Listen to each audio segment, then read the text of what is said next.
If you live in the West, you've probably run into this choice. Whether you have to check a box on a government form, tap a screen to set up a new streaming service, or just try ordering takeout, you are asked to pick Mandarin or Cantonese. Over here, we treat this division like a concrete, unquestionable fact of linguistics. Two distinct checkboxes for two completely different things. But if you take that exact same binary over to China, you'll find it almost completely disappears. That strict division is rarely used by the people actually speaking the words. Despite having wildly different regional accents and local dialects that native speakers from different provinces can't even mutually understand, Chinese citizens largely view their language as one unified system. They call it Zhongwen, or Hanyu, simply Chinese. Curious. So why does the Western world demand two separate labels for a language that its own native speakers treat as one? This double standard emerged from centuries of maritime trade and mistaken identities, reflecting two very different ways of viewing human speech. To see where the split starts, we have to rewind to the 1800s. After the Opium Wars, Western merchants pushing into China were mostly restricted to southern, coastal ports, particularly Guangzhou. Consequently, the waves of the early Chinese diaspora that followed were overwhelmingly driven by laborers leaving that specific region, the Pearl River Delta. You can see the scale of this migration in the goldfields of California. The men panning for fortune alongside Western miners were almost entirely from the deep south of China.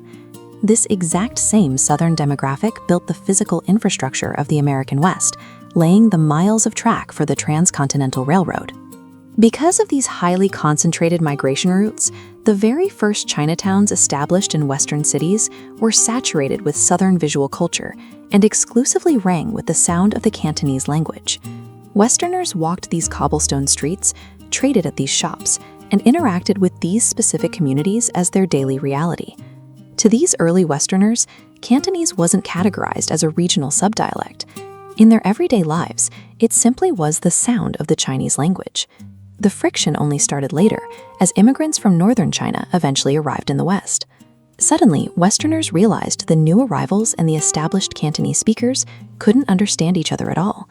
Because Western linguistics rely on strict categorization, scholars and officials needed a distinct label to classify this official Beijing-based dialect. The label they applied was Mandarin.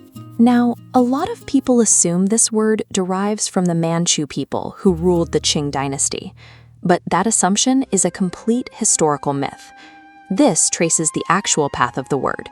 It starts in ancient India as the Sanskrit mantrin, meaning minister. It migrated to Southeast Asia, transforming into the Malay manteri. 16th century Portuguese explorers absorbed this as Mandarin, carrying it to Ming Dynasty China. The Portuguese then applied this borrowed word exclusively to the northern bureaucrats and government officials they encountered in the court. So the Western term for the standard Chinese language is actually a bizarre historical accident. It's an Indian word, filtered through Malay, hijacked by the Portuguese to describe Chinese politicians. The Western confusion is understandable, given that Standard Mandarin and Cantonese followed distinct evolutionary paths over several centuries. Up north, the court dialect that became Standard Mandarin gradually simplified its tonal structure.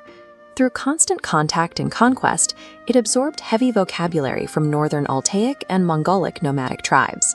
For instance, the famous Beijing word for alleyway, hutong, comes directly from the Mongolian word gudum. Meanwhile, Cantonese traveled a different road. It preserved the highly complex ancient Chinese tonal system, including sharp entering tones that Mandarin lost, while heavily fusing with the indigenous Kra-Dai languages of the ancient South. This diagram illustrates just how far the Southern dialect shifted. Cantonese speakers even had to invent completely new, localized written characters, assembling standard Chinese radicals to record unique Southern spoken sounds that simply didn't exist in the North. To a Westerner using a purely phonetic framework, these massive differences in vocabulary and tone suggest entirely separate languages, no different than splitting Spanish from French. Western categorization is rooted in the alphabet. Because an alphabet demands a visual link between sound and spelling, any phonetic shift instantly creates a new linguistic barrier. But the Chinese linguistic worldview operates on a totally different foundation, the concept of shu tong wen, or same written text. It doesn't rely on phonetic spelling at all. Instead, Chinese uses a logographic character system.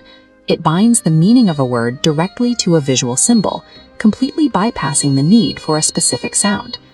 This means that no matter how mutually unintelligible the spoken pronunciation of a word might be between a resident of Beijing and a resident of Guangzhou, the written character on the page in front of them is drawn exactly the same way.